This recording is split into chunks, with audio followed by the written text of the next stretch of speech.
you well. We have just done a little bit of reviewing the last few days and walked you through a few things. So we got to get back to business today. I would have rather gone over this in class, but we got to go over Federalist 70 as quickly as humanly possible. And this Federalist paper, all about an energetic executive. Okay. And just to recap a few things, remember, in our chief executive, the president, we make this person both the head of state and the head of government, right? And that's a big deal. We put a lot of power into one individual, okay? And a lot of people were questioning that because remember, one of the overarching fears of the people who wrote the Constitution was somebody becoming tyrannical, somebody having too much power and too much authority, all right? Now, remember, at the Constitutional Convention, they put a lot of the focus on the legislative branch. The legislative branch was always supposed to be the most powerful. But they also realized that a legislative body could be just as oppressive as a king or a single tyrant. So they said, look, we've got to have somebody or something or someone to check the legislative branch. And the biggest check against them was supposed to be the executive. Okay? And so notice that in this particular document, Federalist 70, it talks about an energetic executive. All right, and look at this first paragraph where we quote from Federalist 70. It says, "Energy is in the executive is a leading character in the definition of good government. It's essential to the protection of the community against foreign attacks." All right, and let's take a look at that for just a second. Essential to the protection of the community against foreign attacks. And remember, this is referencing the commander in chief role. Okay, because uh, remember, in a military situation, you want Congress to contemplate if it's a good idea to go to war. But once you are working in a military situation, you need somebody to make decisive action or take decisive action as quickly as humanly possible. All right. So the president's good in that regard. All right. It is not less essential to the steady administration of laws. Okay. And so ultimately, you want the president to carry out the laws. And remember, that's not just what we think of in terms of criminal law. That also means things like, hey, making sure Social Security payments happen on time, making sure states get COVID relief, making sure that people comply with various policies, making sure that the environment doesn't get ruined, right? Making sure businesses play by the rules, okay? The protection of property against those irregular and high-handed combinations which sometimes interrupt the course of ordinary justice, okay? And to secure liberty against the enterprises of the ambition, faction, and of anarchy, right? So we're going to highlight also secure liberty, not against, all right, we got that, and to protection of property, right? So you can see they're outlining here that this is an energetic executive, that a president or the chief executive should have some goals about what good government ought to be and what the president ought to be doing. And if you're going to do these things, you have to be energetic. And here's the thing: what Hamilton in this first question here, what Hamilton most likely meant when he claims the executive needs energy. Obviously, we don't know the mind of Alexander Hamilton because he's dead. Okay, spoiler. All right, but at the same time, we can look at what he wrote here and try to get a good idea. And what he's saying is, look, if you're going to have this executive, this chief executive, and part of their responsibility is to be a check against Congress and for the steady administration of laws and protection of property, et cetera, you've got to have somebody who's willing to take action. All right, somebody who is willing to do the things that are necessary in order for government to function normally and for laws to get carried out. Okay.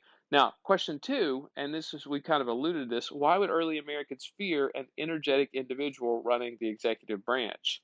And if you haven't figured that already, remember, Americans are terrified, especially in the 1780s, 1770s, and 1780s, of an overly oppressive national government.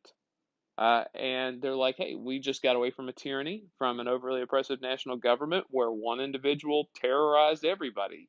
Thanks, King George. Right? But also remember, if you watch Hamilton, King George steals the show. Right? So people would rightfully be concerned, but remember that, the executive's only one of the three branches. Okay. So Hamilton says, look, in his description of what an energetic president ought to be, or the ingredients which constitute energy, are these. And basically, he says you've got four things you're going to need, and I italicize them, but we'll highlight them as well: unity, duration, adequate provision, and competent powers. All right. And this Federalist paper is probably easier to understand than others, but even still, we got to walk you through it. Okay.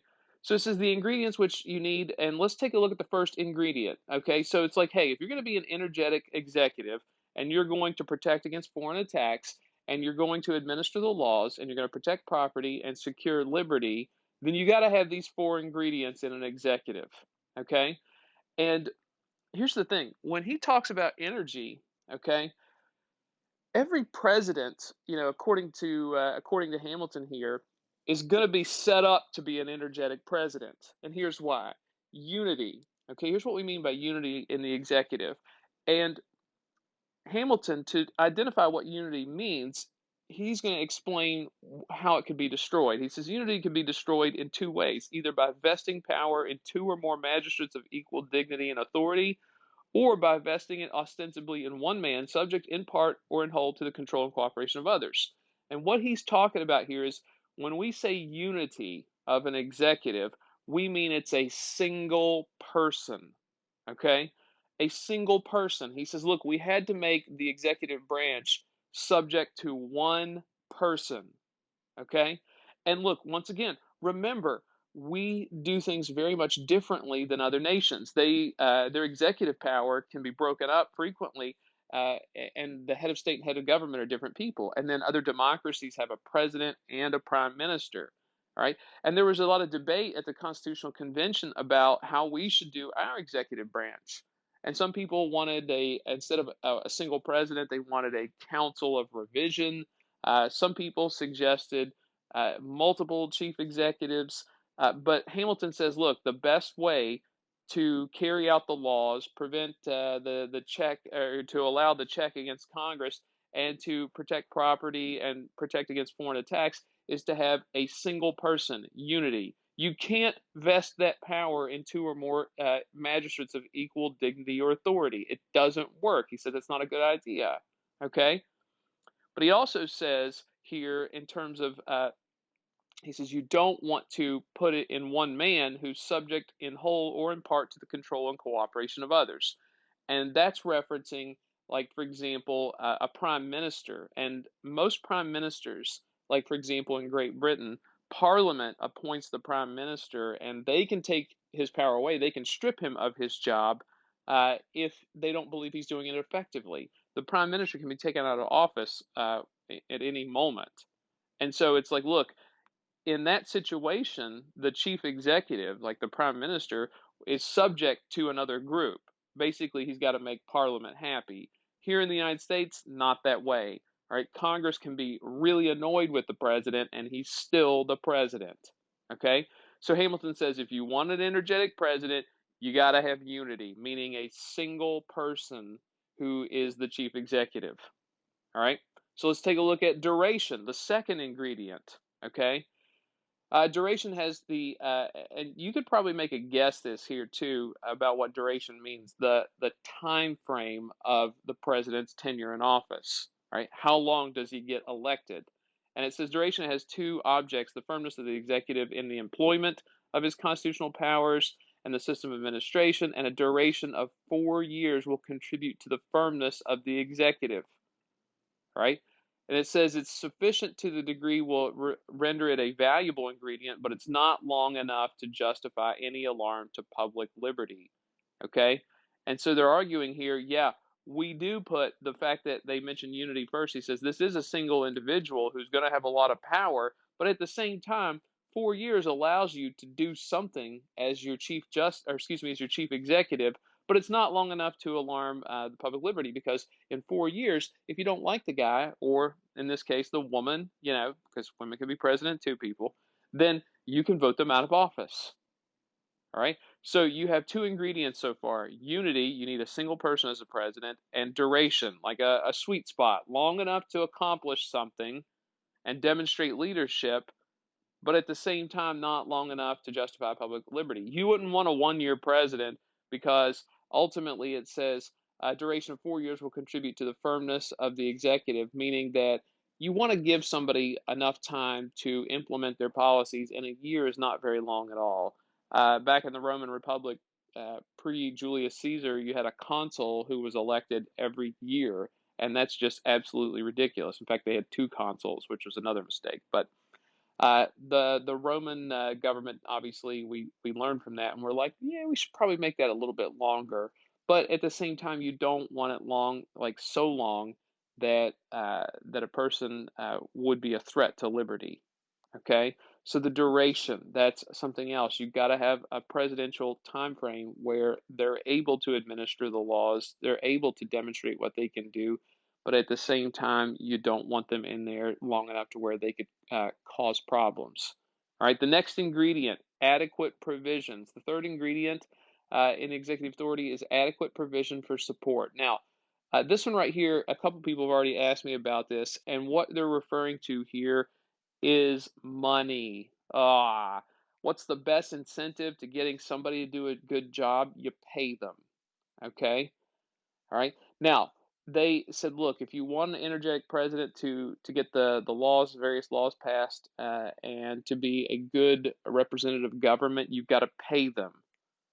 All right. And this is interesting. When George Washington was initially going to be president, he did not want to take a salary. And they, members of the original Congress and some people close to Washington had to tell him, look, you have to take a significant salary because this is an important job. And at the time, it was like $25,000, which is a huge sum of money in the 1790s. All right, now, today the president gets paid $400,000 a year, and obviously all his other expenses are taken care of.